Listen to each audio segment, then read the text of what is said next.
ভাগ ভালোবাসায় ব্যর্থ হওয়ার পর দেখবেন বেশিরভাগ ব্যর্থ প্রেমিক প্রেমিকারা একটা কমন ডায়লগ দেয়, ভালোবেসে দুঃখ কেন দিলা। আসলেই কি মানুষ ভালোবেসে দুঃখ দেয়? এর উত্তর হলো কোনো মানুষই ভালোবেসে দুঃখ দেয় না।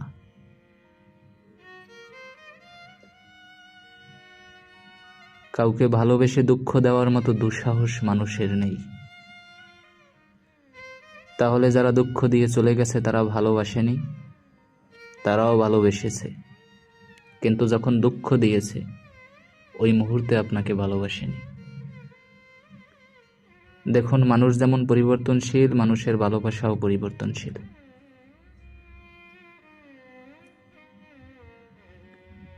তার চেয়েও ভয়ঙ্কর সত্যি হলো, কোনো মানুষ কোনো মানুষকে চিরদিন ভালোবাসতে পারে না। এটা আদৌ সম্ভব না।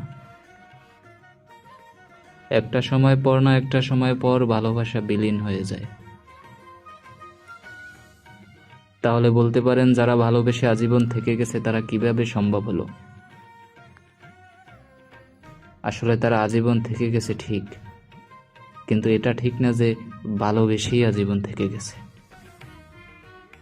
দীর্ঘ একটা সময়ে একটা মানুষকে ভালোবাসার পর তার প্রতি ভালোবাসা না থাকলেও দায়িত্ববোধ, ব্যক্তিত্ববোধ, ত্যাগ, ইনসাফ, উদারতা, মানবিকতা এসবের জন্যই থেকে গেছে।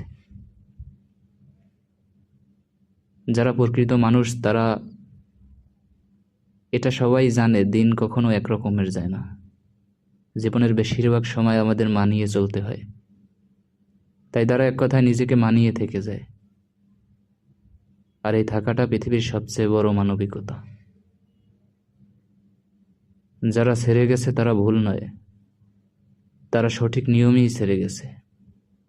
সাধারণ নিয়মের ভেতর থেকেই তারা ছেড়ে গেছে, যাওয়াটাই নিয়ম। যারা থেকে গেছে বরং তারাই অনিয়ম করেছে। যেসব মানুষ দায়িত্বহীন, অমানবিক, ব্যক্তিত্বহীন, স্বার্থপর,